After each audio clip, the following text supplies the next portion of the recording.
Family background अच्छा होने से बेटा अच्छा होगा जरूरी नहीं है।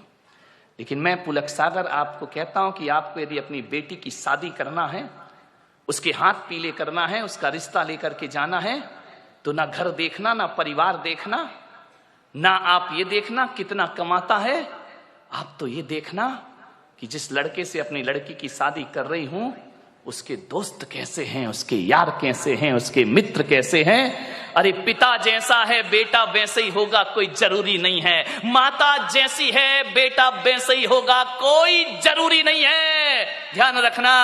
लेकिन ये बिल्कुल जरूरी है कि दोस्त जैसे होंगे लड़का वैसा। दोस्तों का बैकग्राउंड देखो, आप ये देखो किसके साथ उठता है, किसके साथ बैठता है, कहां जा। माँ बाप से छिपके काम करते हैं लड़के, माता पिता को पता नहीं चलता, और दोस्त सड़कों पे बाहर क्या करते हैं। किसी भी बेटी की शादी करो तो लड़के के दोस्तों के बारे में जानकारी जरूर लेना। यदि लड़का अच्छा होगा तो अच्छे लोगों की संगति में उठता बैठता होगा, वो लड़का यदि खराब होगा तो गलत लोगों की संगति में उठता बैठता। आदमी जैसे माँ बाप होते हैं वैसा नहीं होता, जैसे दोस्त होते हैं आदमी वैसा हुआ करता है, ध्यान रखिए। मान्यवर एक सीख दी है मैंने आपको, इस पर कोई ध्यान नहीं देता है। आप बताइए ना, एक बेटा सही गलत किसकी वजह से होता है? बाप की वजह से, मां की वजह से नहीं मेरे भाई। एक शराबी बाप भी चाहता है कि मेरा बेटा शराब ना पिए, ध्यान रखना। एक जुआड़ी भी चाहता है कि मेरा बेटा जुआ ना खेले, और एक बेश्या भी चाहती है कि मेरी औलाद इस गंदगी में जीवन ना बिताए, ध्यान रखना। एक चोर ने भी ये सपना नहीं देखा होगा कि मेरा बेटा चोर बने। कोई माँ बाप औलाद को चोर नहीं बनाते हैं, कोई माता पिता औलाद को झूठ बोलना नहीं सिखाते हैं, कोई माता पिता शराब पीना नहीं सिखाते हैं, कोई माता पिता सिगरेट पीना नहीं सिखाते हैं। सिगरेट पीने वाला बाप भी चाहता है कि मेरा बेटा सिगरेट ना पिए, ध्यान रखना। मान्यवर मालूम है सिगरेट पीना कौन सिखाता है? दोस्त सिखाते हैं।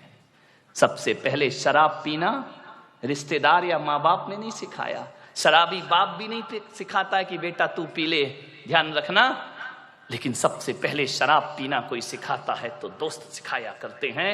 सबसे पहले हाथ में सिगरेट आई तो माँ बाप और भाई के द्वारा नहीं, एक दोस्त के द्वारा हमारे हाथ में सिगरेट आती है, एक दोस्त के द्वारा हमारे जीवन में गलत चीजें आती हैं। और जब आदमी का स्टेटस ऐसा बन गया है, सिगरेट नहीं पिए, शराब नहीं पिए, तो कहते अरे कहां पिछड़ा हुआ आदमी, दुनिया चांद पे पहुंच गई, तू अगरबत्ती में लटका है। ध्यान रखिए मान्यवर, ऐसे बहकाने वाले बहुत मिलेंगे जिंदगी में।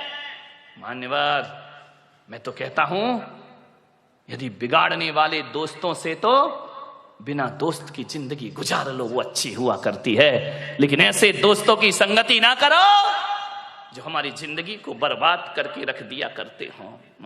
आप सोचिए जीवन में संगति का बहुत असर पड़ता है। एक पानी की बूंद जो आकाश से गिरती है, और यदि वही पानी की बूंद किसी नीम के पेड़ में चली जाए तो उसका स्वाद कैसा हो जाता है मेरे भाई?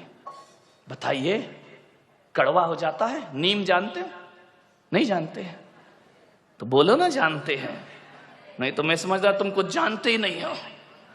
एक नीम के पेड़ में चला जाए तो स्वाद उसका कड़वा हो जाता है। वही पानी की बूंद गन्ने के खेत में चली जाए तो मीठी हो जाया करती है। वही पानी की बूंद यदि केले के पेड़ में चली जाए तो कपूर बन जाया करती है। वही पानी की बूंद यदि सांप के मुख में चली जाए तो हलाहल जहर बन जाया करती है। और वही पानी की बूंद नाली में चली जाए तो गंदी नाली हो जाती है। वही पानी की बूंद यदि समुंदर में गिर जाए तो खारी हो जाती है। और वही पानी की बूंद यदि सीपी के मुंह में चली जाए तो मोती बन करके निखर जाया करती है। बूंद एक ही है। ये इतने रूप क्यों हुए उस बूंद के? संगति के कारण से। किसकी संगति करी उसने? मोती बना सीप की संगति से और जहर बना सांप की संगति से। ध्यान